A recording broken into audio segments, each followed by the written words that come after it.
শেষ মুহূর্তে হুলিয়ান আলভারেজের অবিশ্বাস্য দূরপাল্লার গোলে সুইজারল্যান্ডকে হারিয়ে সেমিফাইনালে উঠে গেল লিওনেল মেসির আর্জেন্টিনা। ম্যাচের শেষ দিকে একের পর এক আক্রমণ চালিয়েও জয়ের গোলের দেখা পাচ্ছিল না আর্জেন্টিনা। তবে অতিরিক্ত সময়ের ১১২তম মিনিটে এসে কাঙ্ক্ষিত সেই গোলটি পেয়ে যায় আলবিসেলেস্তেরা। গোল হতেই হাসিতে ভরে ওঠে লিওনেল মেসির মুখ। ডি বক্সের বাইরে থেকে নেওয়া দুর্দান্ত এক দূরপাল্লার শটে সুইজারল্যান্ডের জালে বল জড়িয়ে দেন হুলিয়ান আলভারেজ। ডান দিকে ঝাঁপিয়েও বল ঠেকাতে পারেননি সুইস গোলরক্ষক। বিশ্বকাপের কোয়ার্টার ফাইনালে ১০ জনের দল নিয়েও দুর্দান্ত লড়াই করে নির্ধারিত ৯০ মিনিট পর্যন্ত আর্জেন্টিনাকে আটকে রেখেছিল সুইজারল্যান্ড।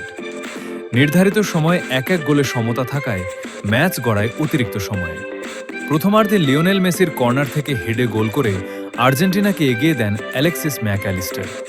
তবে দ্বিতীয়ার্ধে আক্রমণের গতি বাড়িয়ে ৬৭তম মিনিটে ড্যান এন্দোয়ের গোলে সমতায় ফেরে সুইজারল্যান্ড। ম্যাচের ৭২তম মিনিটে ঘটে নাটকীয় এক ঘটনা। আর্জেন্টিনার ডি বক্সে পেনাল্টির দাবি জানান ব্রিল এমবোলো। তবে ভিএআর দেখে রেফারি সেটিকে অভিনয় হিসেবে বিবেচনা করেন। দ্বিতীয় হলুদ কার্ড দেখিয়ে লাল কার্ড প্রদান করলে মাঠ ছাড়তে বাধ্য হন এমবোলো। এরপর ১০ জনের দলে পরিণত হয় সুইজারল্যান্ড। একজন বেশি খেলোয়াড়ের সুবিধা নিয়ে ম্যাচের শেষ দিকে আক্রমণের ঝড় তোলে আর্জেন্টিনা।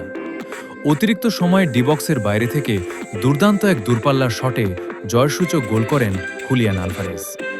এরপর ম্যাচের শেষ দিকে লাউতারো মার্টিনেজ আরও একটি গোল করলে ৩-১ ব্যবধানে সুইজারল্যান্ডকে হারিয়ে সেমিফাইনালে জায়গা নিশ্চিত করে লিওনেল মেসির আর্জেন্টিনা।